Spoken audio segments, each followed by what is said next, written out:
Nous avons lu Ovide, Dante, Jules Verne, Lewis Carroll ou Tolkien. Nous avons cru que tout cela n'était qu'imaginaire.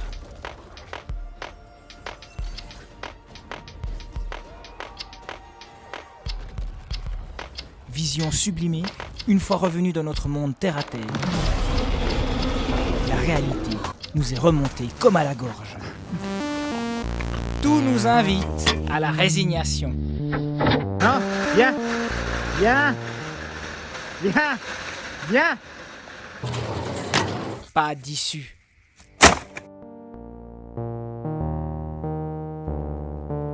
Pas d'issue. Putain, pas d'issue.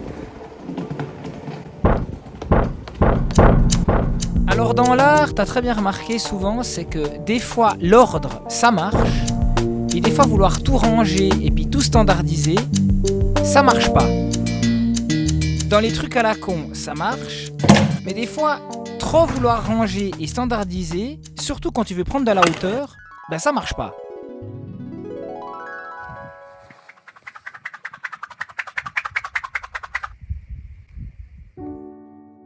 Et s'il y avait quand même une issue?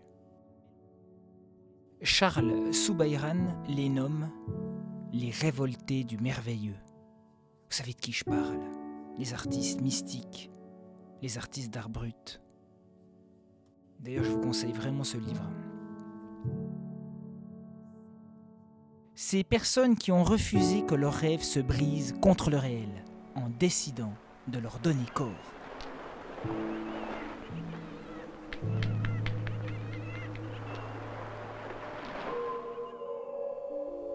J'ai regardé en bas, j'ai vu. Maintenant, je sais. J'ai vu en bas. J'ai vu en bas. Maintenant, je sais. Je regardais en haut. Le haut m'a abaissé. J'ai regardé en bas. J'ai regardé en bas. Maintenant, je sais. Je sais. Maintenant, je sais. Maintenant, je sais. Maintenant, je sais. Maintenant, je sais. Parfois, cependant, la rage nous prend. Des barbares ignorants ont tout saccagé. Le suicide de Satan. Le suicide de Satan. Satan s'est suicidé. Satan s'est suicidé. Mais sur les ruines du domaine du dragon se dresse et veille, attendant le rêveur qui le fera renaître.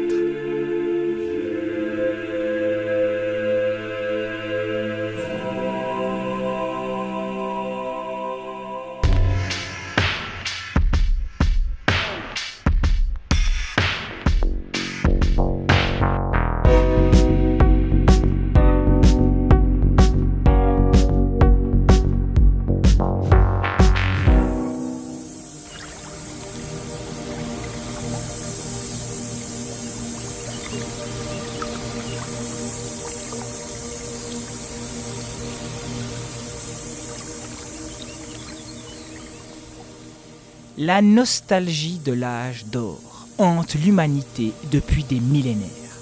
Le premier, c'est Hérodote, qui nous parle de ces temps reculés où l'homme vivait en harmonie avec le cosmos. Ah, le cosmos grec. Par définition, les auteurs pérennialistes ont abordé ce problème. Auteur ô combien récurrent de la mysticosphère, René Guénon évoque l'âge d'or non seulement comme un mythe, mais comme une réalité spirituelle. Dans la même idée, Julius Evola, dans Révolte contre le monde moderne, voit en cette période un idéal perdu, un état de pureté et de plénitude que l'homme moderne ne cesse de rechercher. Ma dégaine de redneck torse-poil dans sa combi de pêcheur prolo peut te faire sourire. J'ai déjà perdu certains spectateurs, passant pour un droitardé pseudo-viriliste, fantasmant un bon sauvage rousseauiste, survivaliste. Eh ben, pas du tout. Face à la maladresse de cette tenue vestimentaire, mais ô combien pratique quand je remonte les rivières, je fais place à Simone Veil. Alors Simone Veil, la philosophe mystique, pas l'autre. Bref, la sémillante et subtile Simone Veil, qui dans sa quête mystique exprime cette mélancolie. L'amour de la beauté est une nostalgie de l'âge d'or. Puissant ça, l'amour du beau a pour origine cet état perdu dans la connexion parfaite des âges premiers.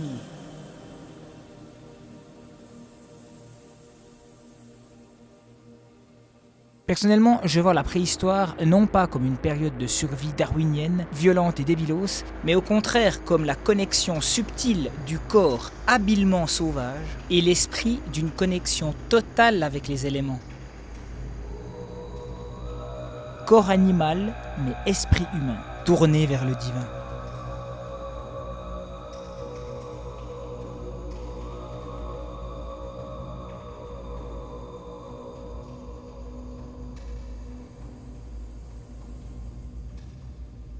Alors que nous sommes des corps humains, mais l'esprit animal ancré dans le chtonien.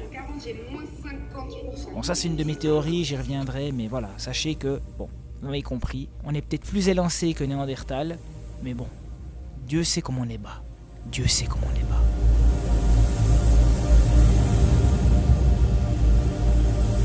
J'ai parlé d'Evola, Guénon, Simone Veil, je pourrais rajouter Schuon, Burckhardt, etc. Tous ont en écho, direct ou indirect, une source.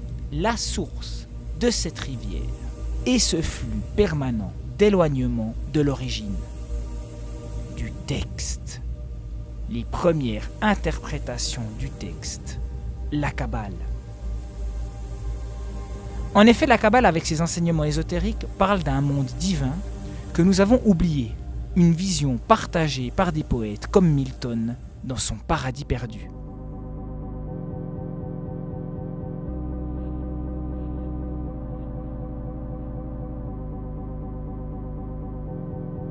Alors on est loin des arts traditionnels ou religieux, mais dans cette modernité, c'est ce qu'avait souligné André Breton dans son exploration du surréalisme. La création artistique devient alors un moyen de retrouver ce lien sacré avec l'origine. Oui, moult peintres ont évidemment tenté d'illustrer ce battement entre tradition et modernité. Une topographie de l'imaginaire puissant dans l'inconsolable inconscient. Et nous, dans la postmodernité, il est drôle de voir les tentatives maladroites, une certaine candeur face à nos mêmes errances que produit l'Internet, la toile, le réseau, qui connecte à tout, sauf justement peut-être de l'âge d'or.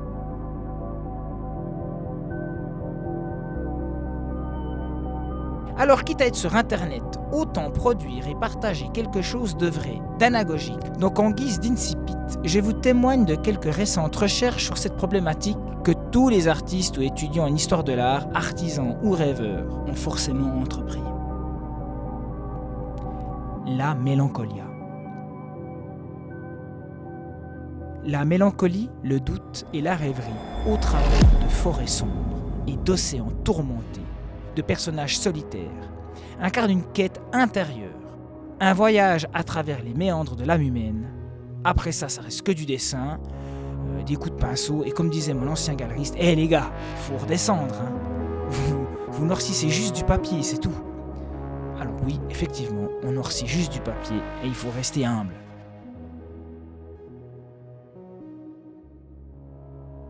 Une bonne synthèse de René Guénon est de voir dans son œuvre que le monde moderne est en déclin et que seule la découverte des vérités ésotériques peut nous offrir une voie de rédemption. Nous avons perdu la tradition originelle, mais il subsiste des relais, des échos cachés, transmis depuis la nuit des temps. La nuit des temps. Ces nuits s'enchaînent à la suite peut-être d'un ensoleillement radical et zénithal, d'une unité, d'une clarté. Cette vision et cette critique de la modernité imprègnent mes projets, où l'obscurité des forêts et l'immensité des océans symbolisent le chaos et l'incertitude de notre époque, bien loin des connaissances principielles. La forêt, lieu de mystère et de transformation, est comme le souligne Mircea Eliade, un symbole universel de l'inconscient collectif et de l'infini potentiel spirituel. J'ai essayé d'y capturer cette essence. Montrant des chemins sinueux et des arbres aux formes énigmatiques, rappelant l'âme humaine en quête de sens dans un monde en perpétuelle mutation.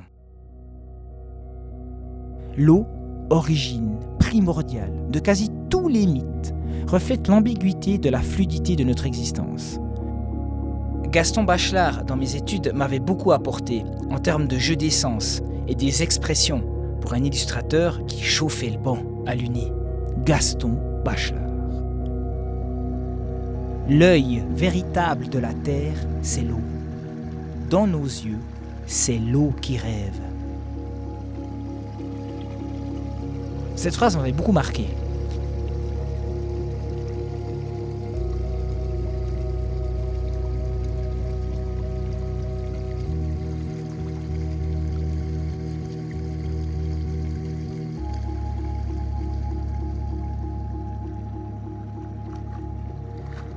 Du coup, mes vagues sombres sont des marées tumultueuses qui évoquent cette introspection profonde et la contemplation de l'infini et de l'impermanence.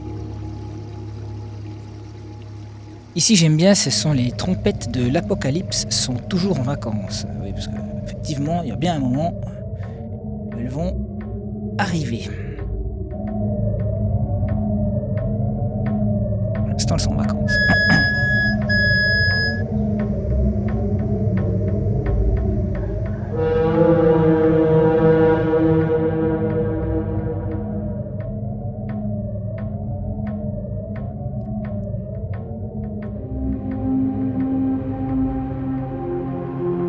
Les personnages isolés dans mes dessins incarnent la solitude existentielle, une introspection forcée par le silence de la nature. Ils sont les gardiens de leurs propres secrets, perdus entre rêve et réalité, entre espoir et désespoir. Leur isolement est une invitation à la méditation, à l'introspection et à la découverte de soi. Donc c'était un clin d'œil pour tenter d'explorer le thème de la mélancolie à travers une lentille postmoderne en m'inspirant des visions torturées d'auteurs comme Edgar Allan Poe, Howard Philip Lovecraft.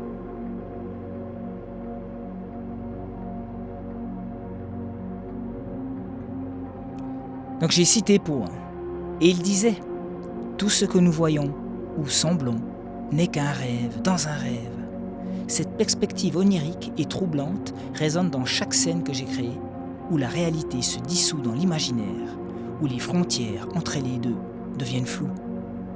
Mon travail, comme sûrement le tien, sont des expulsions de nos peurs, de nos doutes, nos mix, nos conceptions de jeu indé, ton petit gribouillon réalisé sans réfléchir, le petit conte farfelu, improvisé, pour que ton enfant puisse enfin aller se coucher. Voir nos simples sifflotements se doivent d'être des portes vers l'inconnu, un reflet de nos propres cheminements intérieurs, vos propres recoins cachés, et à trouver peut-être un semblant de lumière dans la pénombre. Alors, à défaut de vous montrer mes croûtes, vous savez que j'aime bien explorer des expos et de toutes sortes de tentatives muséographiques aux premiers abords, aléatoires et éclectiques. Ici, un truc tout à fait trendy. Une expo à Paris, comme il peut y en avoir beaucoup. À supposer qu'on évite quand même les trucs minimalistes, ultra antifiguratifs, exposition woke, présentation de master en art visuel. Bon, on va essayer d'éviter ça. C'est d'être dans une sorte de bascule permanente entre la pratique artistique telle qu'on la concevait avant, de manière un peu académique, la sculpture, la peinture, le dessin, etc., et la confrontation avec tout ce que l'on considère aujourd'hui comme étant hybride. Et ce que nous proposons, c'est une véritable boîte à outils. Donc ici, rien de très transcendant, sauf que je sais pas pourquoi, mais j'ai flashé sur ce truc. Dans ce labyrinthe de verre et de lumière où les formes intrigantes flottent comme des pensées éthérées, j'avais l'impression de me trouver face à l'incarnation de nos idées contemporaines. Ces objets, avec ma propre exégèse, devenaient métaphores des concepts qui planent au-dessus de nous. Ce verre fragile m'a rappelé la fausse complexité de notre ère postmoderne où la technologie froide côtoie notre besoin ancestral de sens et de beauté.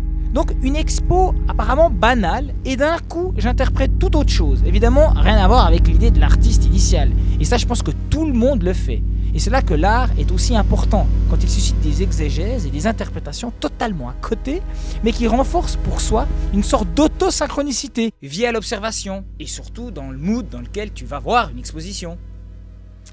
En fait, on avait des formes translucides flottant dans l'air, qui ont donc immédiatement évoqué les idées suspendues dans une espèce de cloud de la création, attendant d'être saisi et transformé en œuvre d'art tangible. Bref, j'étais en pleine écriture de cet épisode et voilà que j'avais mes images.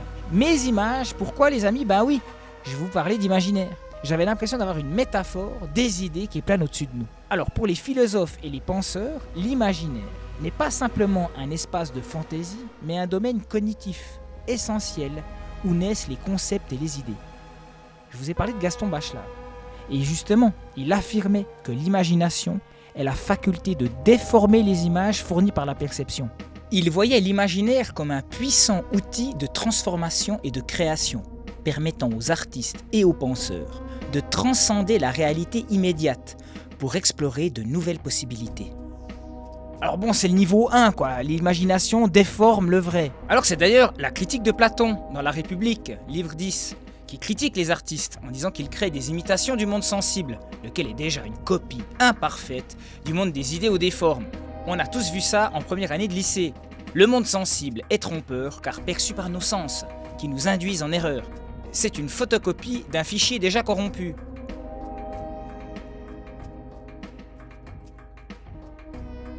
Ainsi l'art est une imitation d'une imitation. Éloignons encore plus de la vérité.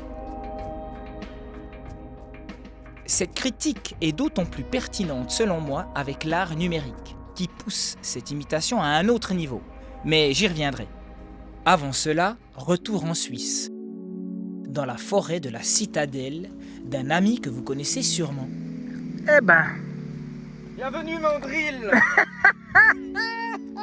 François Montou. Mais laissez-moi vous parler de quelqu'un qui fait le pont entre les artistes et l'ethnologie. C'est le chercheur Gilbert Durand, anthropologue des processus culturels de l'imaginaire, qui développe une perspective complexe et riche sur le rôle de l'imaginaire dans les cultures humaines. Son approche dépasse la simple classification des mythes et des symboles. Elle implique une ethnographie profonde des structures de l'imaginaire et de la naissance des idées. Durand affirme que l'imaginaire humain est organisé selon des schémas archétypaux qu'il appelle régimes ou structures. Ces régimes se répartissent en 3 grandes catégories: le régime diurne, le régime nocturne et le régime crépusculaire. Chacun de ces régimes correspond à une manière spécifique d'organiser et de donner du sens au monde, influencé par des mythes et des symboles profondément enracinés dans notre psyché collective. Le régime diurne est marqué par une tendance à l'ascension, à la lumière et à la séparation nette entre le bien et le mal. Il est dominé par des images de verticalité, de lumière et de combat.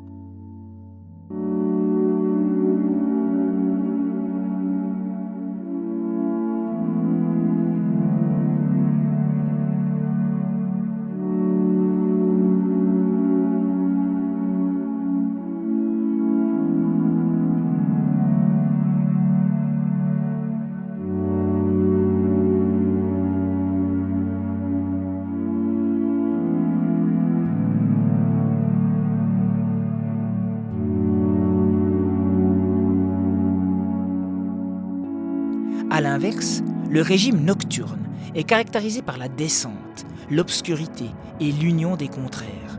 Il privilégie les images de l'eau, de la nuit et de la transformation.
Le régime crépusculaire, quant à lui, navigue entre ces deux pôles, intégrant des éléments de l'aube et du crépuscule. De la transition et de l'ambiguïté.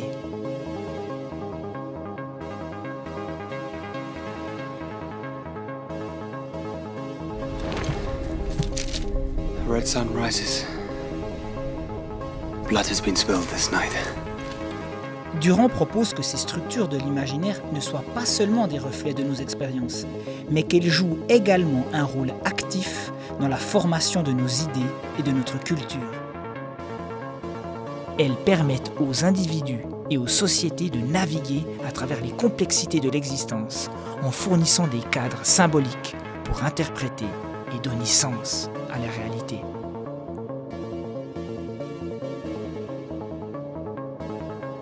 Perdu dans cette modernité, l'imaginaire devient un refuge, un sanctuaire, où les idées peuvent prendre forme et émerger des méandres de notre subconscient.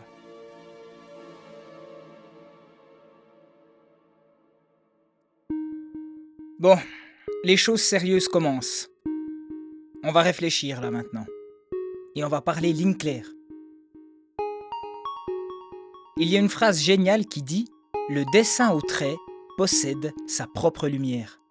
Évidemment, une puissance pareille, c'est ce taré de Picasso qui l'a balancé. Et il en a balancé des punchlines, mais celle-ci est particulièrement pertinente.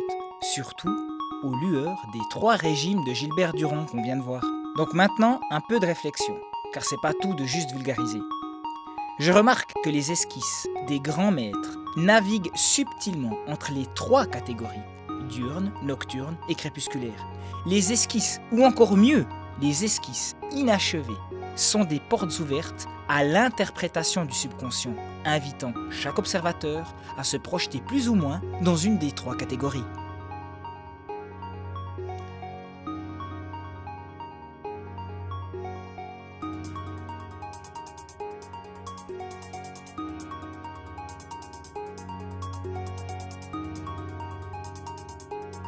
Alors attention, entre l'avant-garde et Durand, tout est possible, avant que l'artiste place les couleurs. Le dessin au trait possède sa propre lumière, et je dirais même ses propres registres ou ses propres structures. En parlant de structure, vous voyez cette souche encore tellement digne devant moi, même s'il est mort depuis bien longtemps cet arbre. Eh bien, appréciez aussi les esquisses des arbres de Caspar, David, Friedrich. Chaque trait, chaque ombre révèle une profondeur mystique, oscillant entre clarté du jour, la mélancolie de la nuit et les ambiances intermédiaires crépusculaires.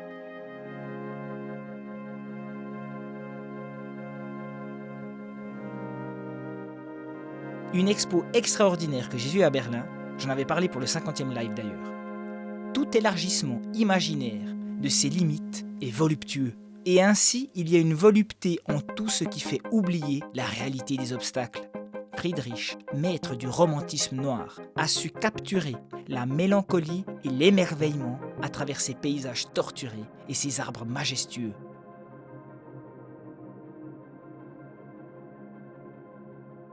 Alors, contraste total, une autre expo et toute une autre ligne de réflexion. Aujourd'hui, face à la modernité et à la technologie, cette quête de l'âge d'or prend une forme différente. Les machines, pour nous sortir de nos écrans, dansent avec des installations numériques, cherchant à recréer la nature, à imiter ce qui est déjà là, entre parenthèses, parfait et gratuit, en tentant de reproduire « Oh, bah des vagues !»« Oh, des nuages !»« Oh, le tonnerre !» ou toute autre kitscherie dégueulasse dont les Asiatiques sont très forts. Effet de lumière dans des cubes, c'est complètement kali-yugesque.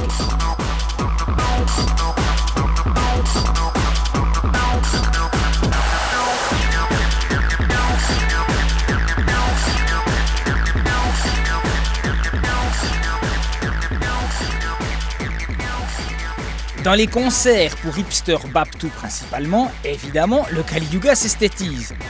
Des petits écrans filment des gros écrans ou des performances. On devient des spectateurs virtuels du moment présent. On capture l'image qui ne se regardent plus, mais se partagent. Et cela vaut pour toute image. Serait-elle la plus rare ou la plus banale, puisqu'en fin de compte, rien n'est partagé que l'illusion du partage.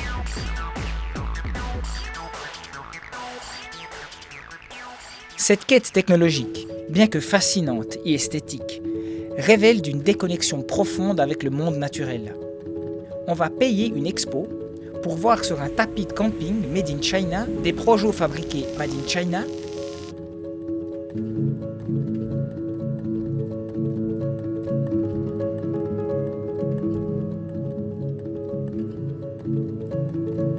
qui pourraient être fabriqués en spoliés des terres rares dans les endroits les plus grandioses du monde. On creuse une caverne dans la caverne. Et pourquoi ? Pour y voir de façon artificielle les ombres. Des ombres, on est toujours à ce stade, on est dans des ombres peut-être lumineuses. Des ombres lumineuses, on en est là. Le truchement numérique et électrique pour assister à ce qui était déjà là, mais perdu.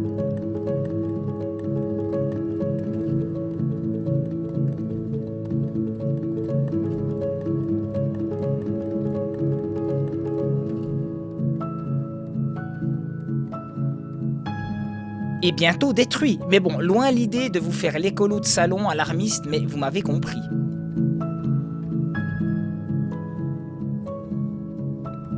Pour mes amis hindouistes, on a bien le voile de Maya, mais au carré. Et avec ce carré, faisons un matelas pour encore mieux endormir l'esprit. Et pour continuer la métaphore du voile de Maya, je vais me lancer dans un domaine plus ésotérique. Et je dirais que les technologies numériques nous renforce les clipotes. Clipote ou kélipote. Kélipote en hébreu. Et je le rappelle littéralement, pelure, coquille, enveloppe. Ils sont dans la Kabbale les forces maléfiques, mises en relation et en opposition par rapport aux séphirotes. L'ensemble des clipotes est aussi nommé arbre de la mort, par opposition à l'arbre de la vie. Dans certains traités kabbalistiques, cet ensemble de représentations spirituelles impures est également appelé Sitra Hara, en araméen, littéralement l'autre côté, opposé à la sainteté, représenté par les séphirotes. Bon, ici, c'est une métaphore de l'obscurcissement des clipotes sur l'arbre de vie. La lumière ne passe plus. Moi-même, en tant qu'artiste, je ressens cette ambivalence. Nous cherchons à capter l'essence de la nature à travers des moyens artificiels, oubliant souvent la beauté immédiate qui nous entoure. Les installations numériques que j'ai filmées sont impressionnantes. Elles captivent le regard et stimulent l'esprit. Mais excusez-moi, ça paraît un peu niais, mais elles ne peuvent en rien rivaliser avec la simplicité pure de marcher dans une rivière, marcher dans un champ, sentir l'eau, le vent et de contempler tout simplement le ciel. Ça paraît con, mais oui, non, mais on est lamentable à part ça. Alors pour finir, vu que l'idée est de parler de simplicité, un mec qui a fait un truc très grand, et pourtant très simple, c'est Max Ernst. Max Ernst, figure emblématique du surréalisme, a révolutionné l'art au début du XXe siècle avec sa technique du frottage. Utilisant des surfaces texturées comme support, il frottait du papier avec du fusain pour révéler les motifs cachés. Cette méthode, qu'il a nommée frottage, a permis de créer des œuvres d'une profondeur et d'une richesse visuelle sans précédent. Le frottage a ouvert de nouvelles dimensions à l'imaginaire, transformant des objets quotidiens en paysages fantastiques et en créatures oniriques. Après toutes ces errances théoriques, bucoliques jusqu'au darkroom technologique de Berlin, je te propose quelque chose à faire avec tes gosses, avec tes élèves, ou pour une simple petite sortie artistique perso, pour voir ce qu'il sort, ou alors en pure recherche de synchronicité pour un projet qui bloque. Recherche d'inspiration.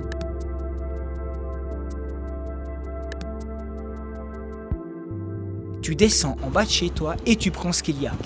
Et tu verras que tout d'un coup, du relief karstique et pics et monts infranchissables à défaut de vaisseaux de fortune.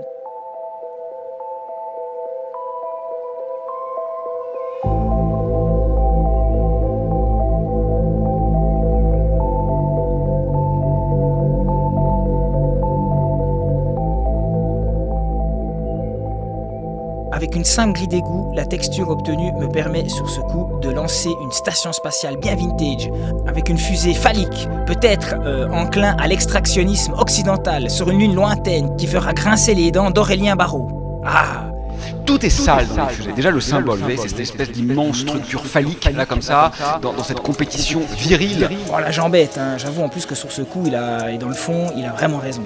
Mais plutôt que le techno-solutionnisme spatial, illusoire, attaquons-nous maintenant du ciel au fond des mers.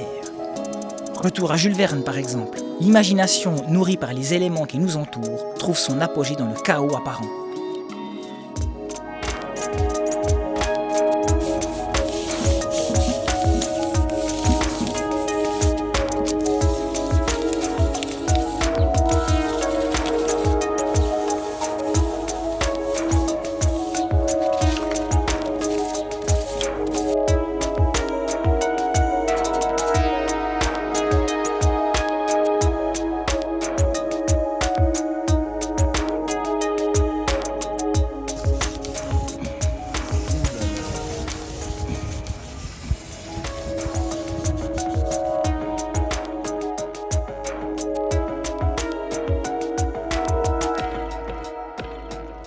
Alors c'est quelque chose à faire vraiment où tu mets ton cerveau en off et tu laisses les choses se passer. Donc voilà, tu tâtonnes, tu t'amuses, tu frottes là, tu frottes, c'est frotter là, le frottage. Et ben moi j'adore faire cet exercice. La mélancolie de notre époque moderne n'est pas une fin en soi, mais des tremplins vers des dimensions créatives infinies. La beauté se cache dans l'ordinaire, prête à être révélée par l'œil attentif et l'esprit imaginatif.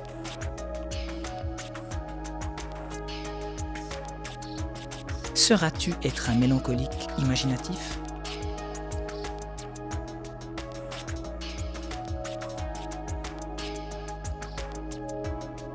La création pour la mysticosphère n'est pas qu'une question de mode. Elle est l'expression d'une nécessité vitale, sacrée, qui n'a de sens que dans la réalisation matérielle du rêve.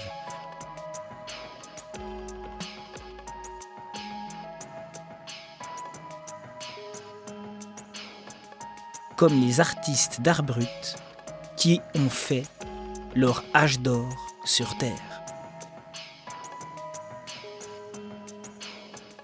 Voilà les amis, je vous remercie pour votre attention et je vous dis une chose, n'oubliez pas de prier, non pas pour demander, mais pour remercier.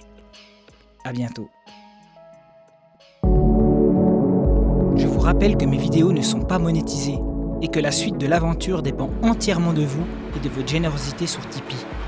Même sans moyens financiers, vous pouvez m'aider en likant et en partageant cette vidéo, c'est gratuit. Et n'oubliez pas de jeter un œil à mon Instagram.